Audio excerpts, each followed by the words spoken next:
C'était vraiment des années exceptionnelles à Sochaux. Pour moi, c'était mes plus belles années en tant que footballeur et surtout cette année-là avec l'éclosion de jeunes, puis l'arrivée de Jean Fernandez qui a révolutionné le club aussi. Donc c'était vraiment une année exceptionnelle.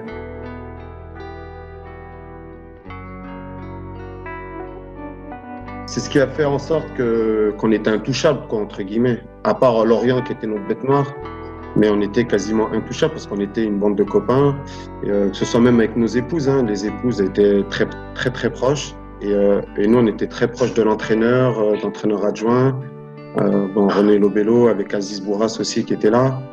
On était vraiment très très très très très très proches, et je pense que c'est ce qui a fait en sorte qu'on fasse une saison comme ça. C'est vrai, les repas à l'Arlequin après chaque match, le tiramisu du jeudi, que le coach nous ramenait tout le temps.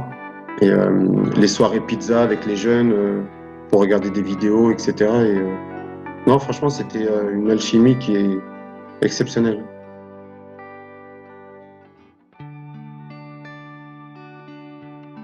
On dit toujours une équipe ressemble à son entraîneur. Donc, donc c'est vrai que le coach avait créé un groupe, il avait recruté certains joueurs qui lui ressemblait lui, puis qui ressemblait aussi à la ville de Sochaux, quoi.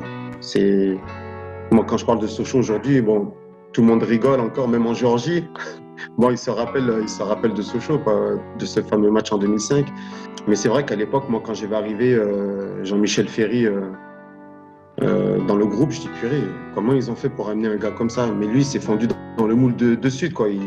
Il allait boire des verres avec Benoît, qui à l'époque avait, je sais pas, il avait 19 ans, 18 ans, avec Kamel aussi. Donc c'était une équipe qui était assez homogène. Et au niveau des âges aussi, donc c'est vrai qu'il n'y avait pas de différence. Il y avait le respect entre anciens et nouveaux, entre grands et jeunes. C'était réciproque.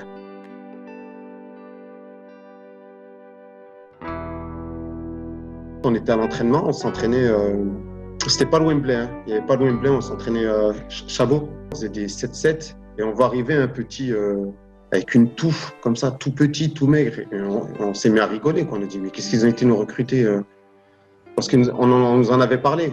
Moi, je l'avais vu, mais je ne l'avais pas vu comme ça, en fait. Et le coach m'avait dit, à l'époque, il m'avait dit, tu verras, c'est un phénomène. Mais tout le monde se foutait de sa gueule, parce que enfin, Santos, c'est mon frère aujourd'hui. Donc, j'avoue, mais je lui ai dit, hein, je lui ai dit, quand on t'a vu arriver, on s'est foutu de ta gueule, quoi. Un squelette, deux cannes comme ça, mais qu'est-ce qu'il allait vite. Premier entraînement, il a fait ses passements de jambes là, que lui seul sait faire. Et puis ce coup de rein, c'est exceptionnel. Et en plus, c'est une personne exceptionnelle. Donc voilà, comme tu as dit, il incarnait vraiment cette image de l'équipe. En plus, il a été élu meilleur joueur, meilleur buteur du championnat. Donc c'était top.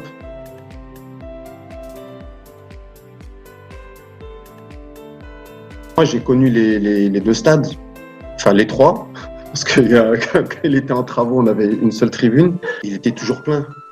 Tout le temps, tout le temps, tout le temps, tout le temps, tout le temps. Quand on joue le premier ou le dernier, il était toujours plein. Il y avait une ambiance, voilà, parce que ville ouvrière, il se rattache à quoi? Bah, il y avait Peugeot, il se rattachait au football. Donc, quand tu sais que le stade, il est dans l'usine, donc quand je le dis à certaines personnes ici où je vis, ils en rigolent, quoi. Mais je leur dis, mais c'est comme ça. Quand je leur dis que nous, on allait à l'usine voir les ouvriers, les équipes du soir, du matin, de nuit, jusqu'à 3-4 heures du matin, on allait voir les ouvriers. Bah, eux, ils nous le rendaient aussi derrière. Donc, c'était comme ça, on était liés, tu vois.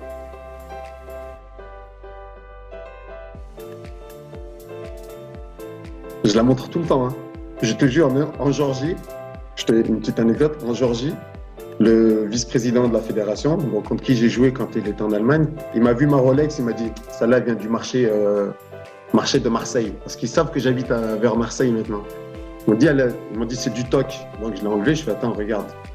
Toi, elle est gravée à notre nom avec le titre et tout.